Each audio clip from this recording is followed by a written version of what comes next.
At 28 years of age, Scott Jorgensen brings a record of 11-3. And this is one of the reasons why I personally feel that the WEC is rolling into the UFC.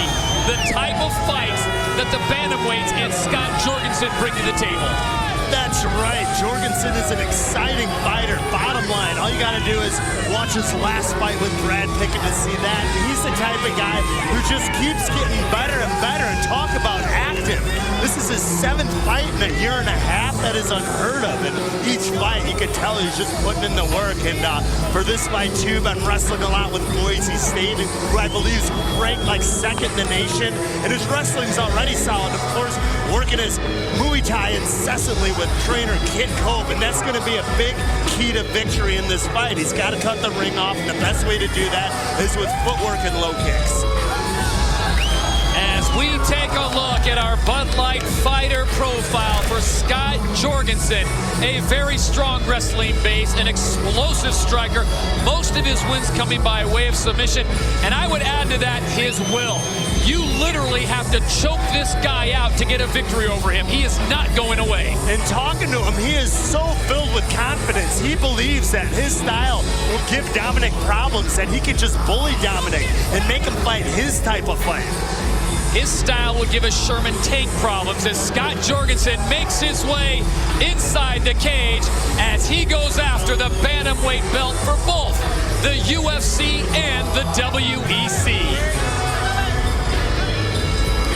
We now await our champion, Dominick Cruz.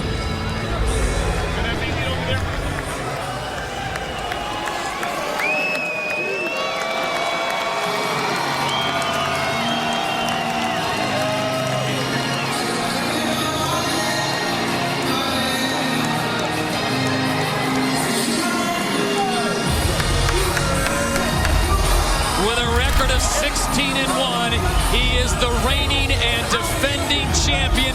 Folks, don't let that smile fool you. This young man, when he's in the cage, brings bad intentions, and he has no problem of putting in little work and walking out with the belt. Yeah, this guy is non-stop action, just perpetual motion, so unpredictable. The way he mixes up his striking and his grappling with his footwork. He kind of hypnotizes guys, you know, moving from side to side, shuffling those feet, and he gets his opponent thinking. Once you're thinking, you're defending the other guy's game. And he really transformed his game after his only loss against Uriah Faber, but that's when he was fighting in the featherweight division. He drops down, goes to more of a speed attack, and his footwork and his hands are lightning quick. And since then, put together 6 straight wins, including winning the title for Brian Bowles and defending it against Dominick Cruz in a 5-round battle. And it's no secret, you know, like that he's got to have surgery on an injured hand after this fight. But keep in mind, he injured that fight when he won the title for Brian Bowles. So that 5-round battle with Dominick Cruz, or with Joseph Benavidez, he had that injury and it didn't show at all. So I don't expect it to bother him in this fight. As we take a look at our Bud Light fighter profiles, Dominick Cruz, his skills strong, a very strong wrestling base, an explosive striker. Bud Light, here we go. As we take a look at the tail of the tape, brought to you by